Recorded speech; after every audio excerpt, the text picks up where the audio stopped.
ఓం శ్రీ మహాగణాధిపతయే నమః. శ్రీ గురుభ్యో నమః.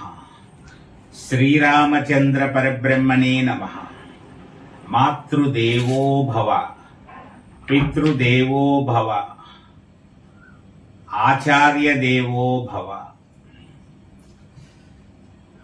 భగవద్భక్తులారా, పరసా టీవీ ద్వారా అందిస్తున్నటువంటి మహిమల కాశీ క్షేత్రం 10వ భాగంలోకి ప్రవేశించాం. ప్రతి భాగము చూస్తున్న వారికి కాశీ పురాణం ఎంత ఆసక్తిగా ఉందో, ఎంత అద్భుతంగా ఉందో అర్థమవుతోంది. వారు ఎదురు చూస్తున్నారు. అప్పుడప్పుడు చూసేవారికి పెద్దగా అనిపించదు, కానీ ఇది ఫలితం మాత్రం చాలా గొప్ప ఫలితం చెప్పారు ఈ పారాయణలో. అందువల్ల మరలా మరొక్కసారి ప్రతి భాగము చూడండి. మీకు బాగా తెలిసిన వారిలో నలుగురినైనా సరే వినమని చెప్పండి. మీ ద్వారా కొంతమంది కాశీ పురాణాన్ని విన్నటువంటి ఫలితాన్ని పొందేటట్టుగా మీరు చేసుకోమని చెప్పేసి ఒక విజ్ఞప్తి చేస్తున్నాను. చూసిన వెంటనే ఒక లైక్ చేయండి. లైక్ అనేది ఒక చోట అలా నొక్కితే చాలు. సబ్స్క్రైబ్ చేయకపోతే సబ్స్క్రైబ్ చేయండి. నేను అలా పెట్టగానే మీకు అలా వచ్చేస్తాయి ప్రోగ్రామ్స్. ఏదైనా కామెంట్ దీని మీద, ఈ భాగం మీద మీ స్పందన ఉంటే ఆ స్పందనని టైప్ చేయండి. అది కొంతమందికి స్ఫూర్తిగా ఉపయోగపడుతుంది. మరి కార్యక్రమంలోకి ఆలస్యం చేయకుండా కార్యక్రమంలోకి ప్రవేశిస్తున్నాను. 1-2 రోజుల్లోనే నేను కాశీయాత్ర నుంచి వచ్చి అన్ని మళ్ళీ నిత్య చైతన్య జీవన స్రవంతిలోకి రావడానికి కొంచెం 2 రోజులు పడుతోంది. ప్రతిరోజు వీలైనంత వరకు ఒక శివాలయంలో అభిషేకాన్ని, ఆ శివాలయ ఆలయ విశేషాన్ని మీకు వివరించే ప్రయత్నం కూడా చేస్తున్నాను. అంటే ఈ కాశీ క్షేత్ర వైభవాన్ని మీరు రోజు చూస్తూ ఉంటే 108కి పైగా శివాలయాల్లో అభిషేకాల్ని సందర్శించిన ఫలితము లభిస్తుంది. కాశీ పురాణాన్ని విన్నటువంటి ఫలితము లభిస్తుంది. అందుకు ఏర్పాట్లు జరుగుతున్నాయి. మరి మీ అందరూ ఎదురు చూస్తున్నటువంటి చక్కటి ఆసక్తికరమైనటువంటి కాశీ పురాణంలో అగస్త్య మహాముని పరిస్థితి ఏమిటి అనేటువంటిది ఈరోజు మనం చర్చించుకోబోతున్నాం. ఎందుకు అంటే దేవతలందరూ వచ్చారు, అష్టదిక్పాలకులు వచ్చారు, వాళ్ళందరికీ హామీ ఇచ్చేశారు, అభయం ఇచ్చేశాడు ఈయన. మీరు నిశ్చింతగా మీ ఇళ్లకు వెళ్ళిపోండి, మీ సమస్యకు పరిష్కారాన్ని నేను చూస్తాను అని చెప్పేశారు. వాళ్ళు వెళ్ళిపోయారు సంతోషంగా. ఇప్పుడు మొదలైంది అసలు కథ. అగస్త్య మహాముని ఆశ్రమంలో ఆయన ఆలోచనలో పడ్డాడు. తీవ్రమైనటువంటి విచారానికి లోనైపోయాడు ఆయన. చాలా తీవ్రం. దేవతలకిచ్చిన మాటను నెరవేర్చడం కోసం కాశీ క్షేత్రాన్ని విడిచి వెళ్ళవలసినటువంటి పరిస్థితి ఏర్పడింది అనేటువంటి బాధ ఆయనలో పెరిగిపోతోంది. క్షణానికి పెరిగిపోతోంది. కాశీతో ఆయనకు గల అనుబంధాన్ని తలుచుకుంటున్నాడు ఆయన. తన భార్య లోపాముద్రాదేవితో అంటున్నాడు ఆయన. ఇంకెవరుంటారు మరి, భార్య కదా ప్రక్కన ఉండేది. భార్యతో అంటున్నాడు, మనిషి ఒకటనుకుంటే శివుడు మరొకటి అనుకుంటాడు. ఇది మన విషయంలో ప్రత్యక్షంగా కనిపిస్తోంది అన్నాడు. మన పెద్దవాళ్ళు ఒక మాట చెప్తూ ఉంటారు, తాను ఒకటి తలచిన దైవం ఒకటి తలుచును అంటారు. మనం ఒకటి అనుకుంటాం, దేవుడు ఒకటి అనుకోవచ్చు. అప్పుడు మనం అనుకున్నది జరగదు. మనం అనుకున్నదే దేవుడు అనుకుంటే, దేవుడు అనుకున్నదే మనం అనుకున్నా అప్పుడు ఒకేలా జరుగుతాయి. ఇక్కడ అలా జరగలేదంటున్నాడు అగస్త్య మహాముని. నేడు మన విషయంలో రుజువవుతోంది. కాశీలోనే ఉండాలని నేను అనుకుంటున్నాను. నేను కాశీని విడిచి వెళ్ళేట్టు చేయాలని పరమేశ్వరుడు అనుకుంటున్నాడు. అందువల్ల శివుని దయ ఉన్నప్పుడే జీవుల సంకల్పము నెరవేరుతుంది అంట. ఈయన కాశీలో ఉండాలనుకుంటే శివుడేమో బయటకు పంపించేస్తున్నాడు, కాశీ నుంచి వెళ్ళగొట్టేస్తున్నాడు. అందువల్ల ఈయన ఏమంటున్నాడు, ఇప్పుడు శివుని సంకల్పం ఉంటేనే జీవుల సంకల్పాలు నెరవేరుతాయి. ఎంత అనుభవంతో చెప్తున్నాడో చూడండి. ఎప్పటికీ కాశీని వెళ్ళకూడదని భావించాను నేను, శాశ్వతంగా కాశీలోనే ఉండిపోవాలి ఉన్నంత వరకు అని భావించాను. ఎంతో ఆశపడి కాశీలో నివాసం ఏర్పాటు చేసుకున్నాను, ఒక చక్కటి ఆశ్రమాన్ని ఏర్పాటు చేసుకున్నాను. రోజు కాశీ విశ్వేశ్వర స్వామి దర్శనం చేసుకుంటున్నాను, గంగా స్నానం చేస్తున్నాను, దీక్షగా ధ్యానం చేసుకుంటున్నాను, ఎంతో ఆనందాన్ని పొందుతున్నాను. కాశీలో ఉన్నాను కదా అనేటువంటి ఆనందంతో కాశీ పౌరుడిగా మహదానందాన్ని పొందుతున్నటువంటి సమయంలో విశ్వేశ్వరుడు నన్ను కాశీ నుంచి వెళ్ళగొడుతున్నాడు. నాతో ఏం చేయించనున్నాడో ఏమిటో కదా. చూసారా భగవంతుడి లీల ఎలా ఉంటుందో, ఆయన ఎలా ఆలోచిస్తున్నాడో చూడండి. శ్రీనాథుడు రచించినటువంటి అనేక పద్యాలలో ఉన్నటువంటి సారాన్ని, వ్యాస మహర్షి రచించినటువంటి శ్లోక సారాన్ని సులువుగా చేసి అందరికీ అర్థమయ్యే భాషలో రచన చేస్తూ పరమేశ్వరుని యొక్క అనుగ్రహంతో మీకు అందించేటువంటి ప్రయత్నం చేస్తున్నాను. అగస్త్య మహాముని ఆవేదన. దేవతలు మునులు నా సహాయాన్ని కోరిన సమయంలో వారి విన్నపాన్ని కాదనలేక ఒప్పుకున్నాను. ఓ 10 మంది వచ్చేసి అడిగినప్పుడు గబుక్కుని కాదనలేకపోతాం. అంతమంది వచ్చి అడిగితే ఏం బాగుంటుందని తర్వాత ఆలోచించుకుంటే అయ్యో ఎందుకు అలా అనేసాను అనిపిస్తూ ఉంటుంది. ఇప్పుడు ఈయనకి అదే అనిపిస్తోంది అని అనుకుంటూ, అసలు ఇలాంటి గొప్ప కార్యక్రమాల్లో తలదూర్చడం నాలాంటి వాళ్ళకి అవసరమా? ఋషులకు అవసరమా? తపస్సు చేసుకుంటూ కూర్చోవలసిన వాళ్ళం కదా. ఇలాంటి కార్యక్రమాల్లో తలదూర్చడం ఏమిటి? ఎంత పొరపాటు జరిగిపోయింది. 2 బలమైనటువంటి ఆబోతులు కుమ్ములాడుకుంటున్న సమయంలో మధ్యలో చిక్కుకున్న లేగదూడ లాంటి పరిస్థితి నాకు వచ్చింది. వింధ్య పర్వతం, మేరు పర్వతం అలాంటి పెద్ద పెద్ద పర్వతాల దెబ్బలాటలో మధ్యలో లేగదోళ్ళ నేను దూరవలసి వచ్చింది. అసలు బృహస్పతి అంతటి వాడు పొగుడుతుంటే ఉబ్బి తబ్బిబ్బైపోయి మొహమాటానికి సరే అన్నాను. ఇది ఎంత మతిమాలిన పని చేశానో ఇప్పుడు నాకు అర్థమవుతోంది అనుకున్నా. పొగుడుతుంటే నేను ఉబ్బి తబ్బిబ్బిపోయి సరే అన్నాను అన్నాడు. పెద్ద పెద్ద కార్యక్రమాలకి వాటికి కాస్త భారీగా విరాళాలు అవి వసూలు చేసుకోవాలనుకున్నప్పుడు 10 మంది బయలుదేరి వస్తారు. అందుకనే 5,000 అనుకున్న వాడి చేత 15,000 రాయిస్తారు, 15,000 అనుకున్న వాళ్ళ చేత 30,000 రాయిస్తారు. తర్వాత ఆలోచించుకుంటాం. అలాగే ఇక్కడ అంతమంది వచ్చి అడిగేటప్పటికి నేను కాదని లేకపోయాను, నన్ను పొగుడుతుంటే ఉబ్బి తబ్బిపోయిపోయాను. ఇప్పుడు నేను కాశీని విడిచి ఎలా వెళ్తాను? నేను శాశ్వతంగా కాశీని విడిచి వెళ్ళిపోవలసి వస్తుంది. అక్కడ ఉన్నటువంటి పరిస్థితి వెళ్ళి మళ్ళీ వచ్చేయడం కాదు. ఎందుకో మీకు కూడా అర్థం అవుతుంది. వారు వెళ్ళిన తర్వాత జాగ్రత్తగా ఆలోచించి చూస్తే ఎంతో విడ్డూరంగా కూడా అనిపిస్తోంది.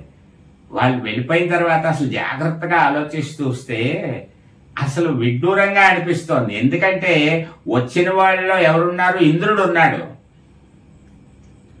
వజ్రాయుధంతో కొండల రెక్కలను పిండి చేసేయగల శక్తి కలిగినటువంటి ఇంద్రుడు ఒక కొండకి భయపడ్డం ఏమిటి? తన వజ్రాయుధంతో ఆ కొండని తుక్కు చేసి పిండి చేసి పడేయచ్చుగా.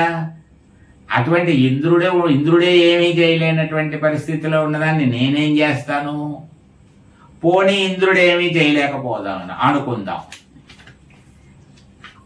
తన యొక్క పవన శక్తితో, అంటే గాలి, వాయుదేవుడు ఉన్నాడు అక్కడ. కొండలను దూది పింజల్లా ఎగరవేయగలిగినటువంటి శక్తి కలిగినటువంటి వాయుదేవుడు ఒక్క కొండను ఎగరగొట్టలేకపోవడం ఏమిటి? ఆశ్చర్యంగా ఉంది. అలాగే ఒక్క మంటతో మహా అరణ్యాలనే బూడిద చేసేటువంటి శక్తి కలిగినటువంటి అగ్నిదేవుడు ఉన్నాడు. ఒక కొండను నిరోధించలేడా? రుద్రులు, ఆదిత్యులు, మరుద్గణాలు, దివ్యశక్తి గలవారు అందరూ బోళ్ళు మంది ఉన్నారు. వాళ్ళందరూ కలిసి ఒక కొండని యొక్క గర్వాన్ని అణచలేకపోతున్నారా? ఆ కొండ యొక్క పెరుగుదలను నిరోధించలేకపోతున్నారా?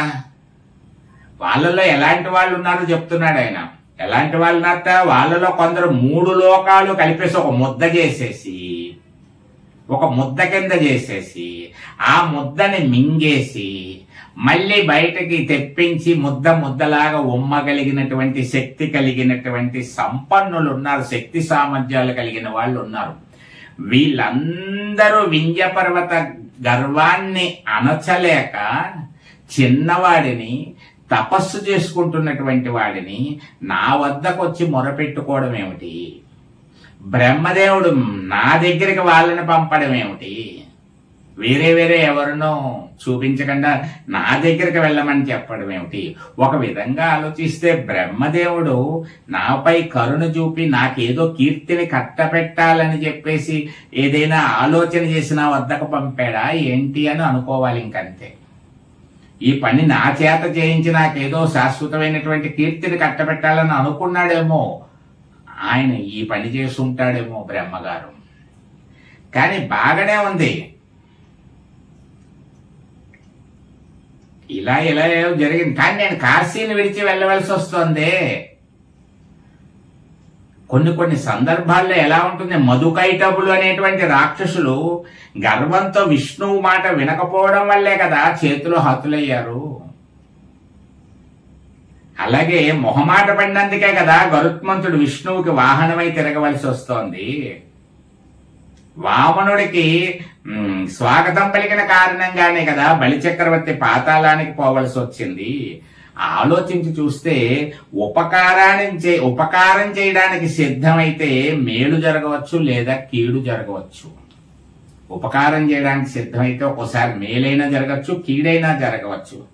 దేనికైనా మనసులో జంకకూడదు అన్నాడు. మళ్ళీ ఇంకా అనేసిన తర్వాత మనసులో జంకకూడదు. మాట ఇచ్చేసిన తర్వాత అగస్త్య మహాముని యొక్క మనస్సుకి ఆయన ఎలా భావిస్తున్నాడో చాలా స్పష్టంగా మనకు అర్థమవుతోంది.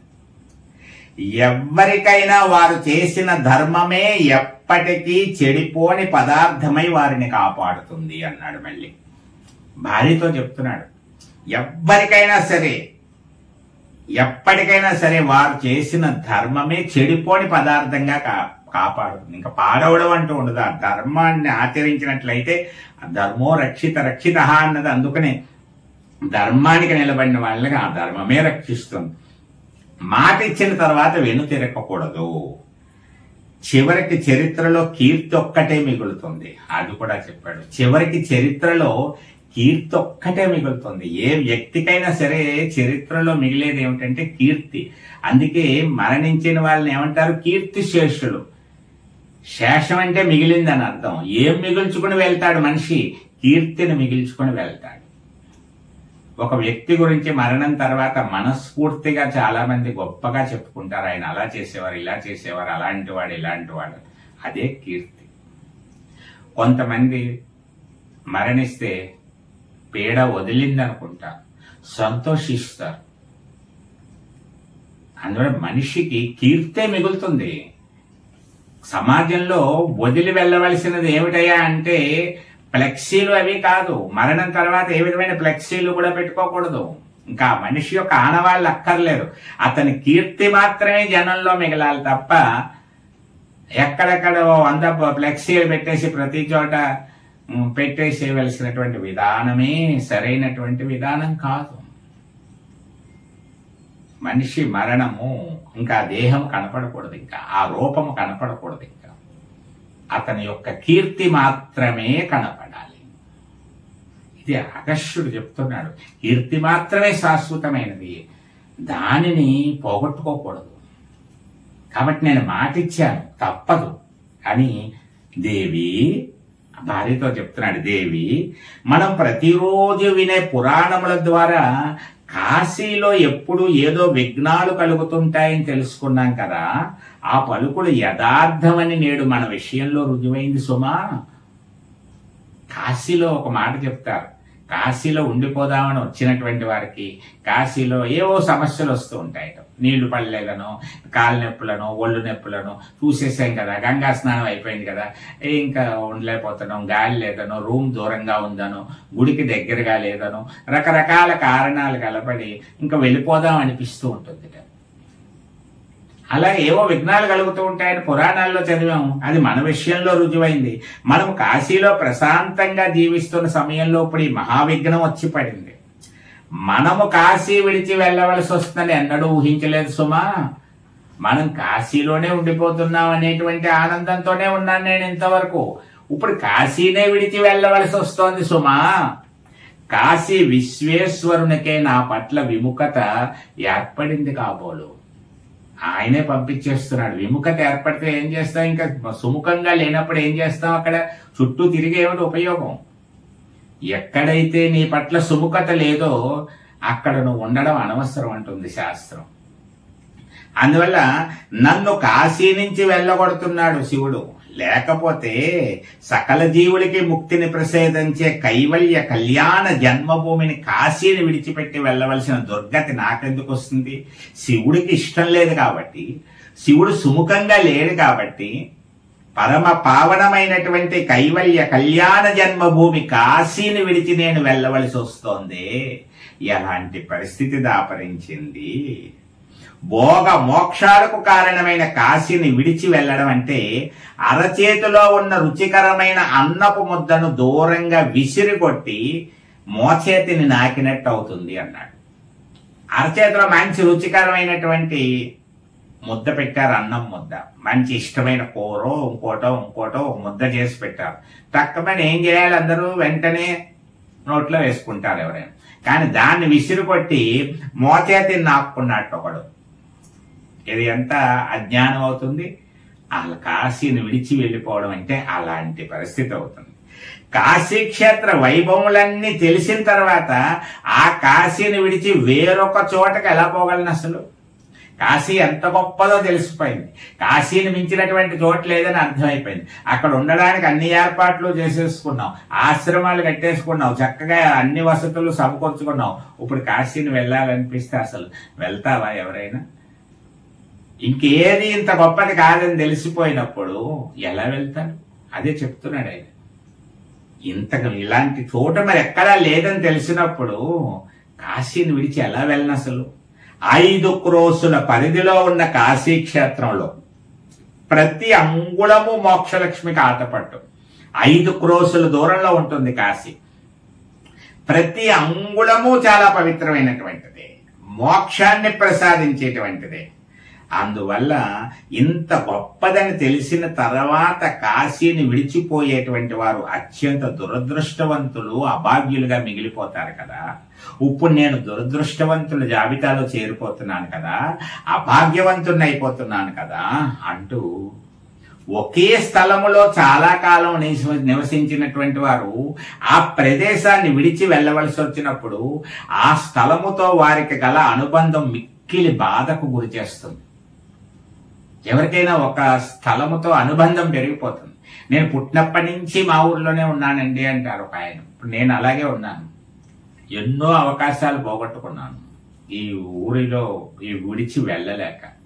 అద్భుతమైనటువంటి ఎన్నో అవకాశాలు, సాధారణమైనటువంటి ఏ విధమైన అభివృద్ధి లేనటువంటి జీవనం గడుపుతున్నా సరే ఇక్కడే ఉండిపోవాల్సి వచ్చింది.